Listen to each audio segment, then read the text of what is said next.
Lamar Jackson took to social media with some colorful language to respond to a critic.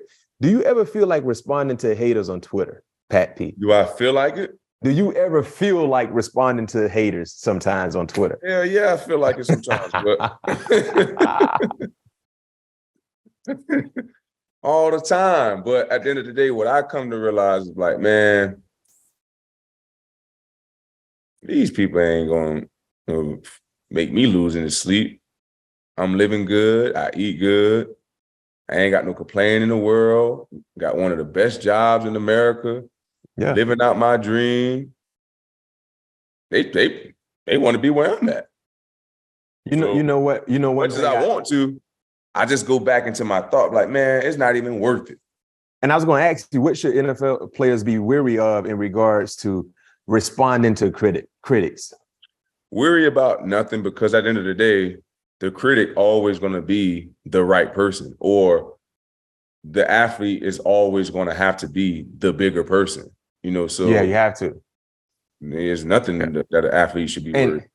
And I think NFL players need to know, in any prominent individual with a huge role, they live a fishbowl lifestyle. So unfortunately, you have people with an opinion say something about your performance or what you've done, and it could bother you. But you also got to realize there's one thing I'd like to say to our listeners and our viewers tuning into us. That's why I don't like watching football in sports bars and places where there's a lot of commentary going on, because it's hard for me to look at the game, watch the game, enjoy it as a fan, but then I'm hearing this person say, oh, man, I can't believe he dropped that. Oh, man, I could have made that throw. No, you could not have. Because if you could, you would be doing it. Right. You couldn't. Man, I could have made that throw. I could have made that tackle. No. I could have made that kick. Man, old dude told me a long time ago, anybody can make the Pro Bowl from their couch. Right. Just think about how many Pro Bowls you made from your couch.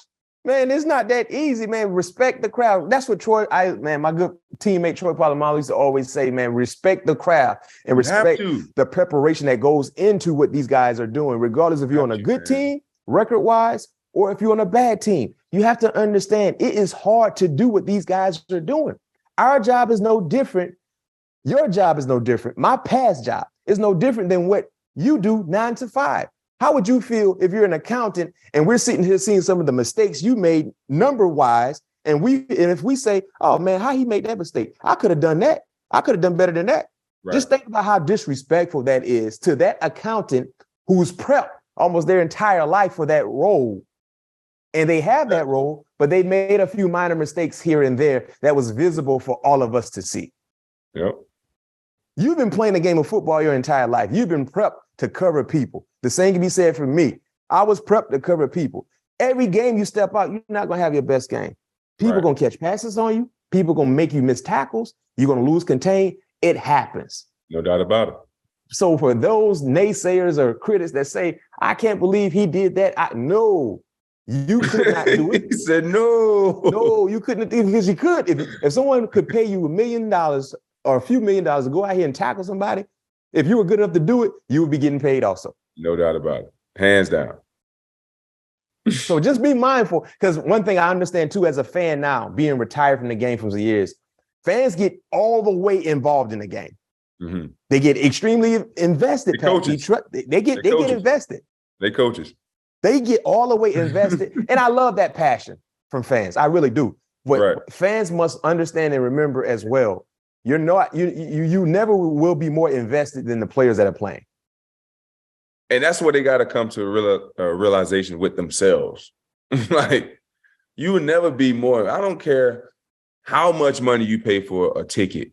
You would never be more invested than a player into the game, period. No. Because what the guys do. I love their passion as well, but. Yeah.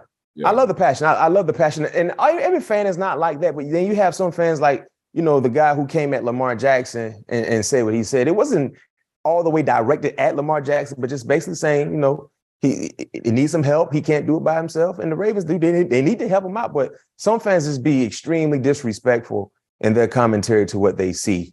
And like I said, that's why sometimes I can't really watch the game around people, because I'm like, they're so critical.